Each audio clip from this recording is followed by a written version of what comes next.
Hello, ladies and gentlemen. I've got someone here for you to meet. This is Clyde.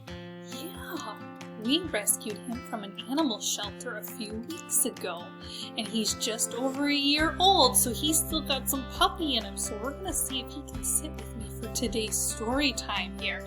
I don't know, he's been yawning a little bit. It might put him to sleep. So hopefully you're able to enjoy this story with me. This is a special one for Easter, and it is written as a folk tale. What is a folk tale? Remember how Jesus used to talk in parables? He would share all sorts of stories, and they weren't always true. They just taught different lessons, didn't they? Well, that's what today's folk tale is going to do. So let me change over here. This is the Tale of Three Trees.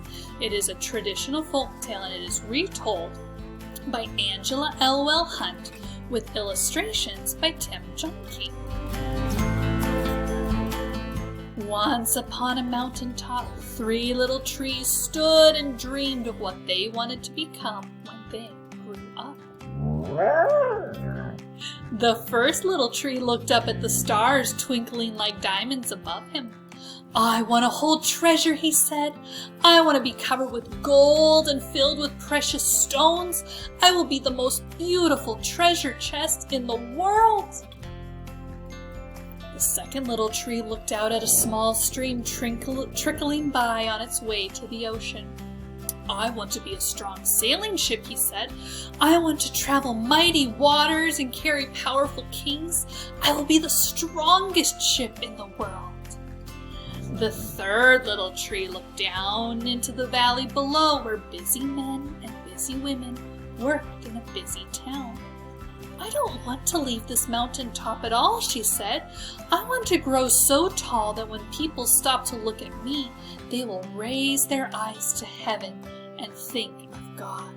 I will be the tallest tree in the world." Years passed. The rains came, the sun shone, and the little trees grew tall. One day, 3 woodcutters climbed the mountain. The first woodcutter looked at the first tree and said, "This tree is beautiful. It is perfect for me." With a swoop of his shining axe, the first tree fell. "Now I shall be made into a beautiful chest," thought the first tree. "I shall hold wonderful treasure." The second woodcutter looked at the second tree and said, "This tree is strong. It is perfect for me." With a swoop of his shining axe, the second tree fell. "Now I shall sail mighty waters," thought the second tree. "I shall be a strong ship fit for kings." The third tree felt her heart sink when the last woodcutter looked at her. She stood straight and tall and pointed bravely to heaven, but the woodcutter never even looked up. "Any kind of tree will do for me," he muttered. With a swoop of his shining axe, the third tree fell. The first tree rejoiced when the woodcutter brought him to a carpenter's shop, but the busy carpenter was not thinking about treasure chests. Instead, his work-worn hands fashioned the tree into a feed box for animals.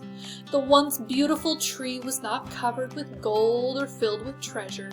He was coated with sawdust and filled with hay for hungry farm animals.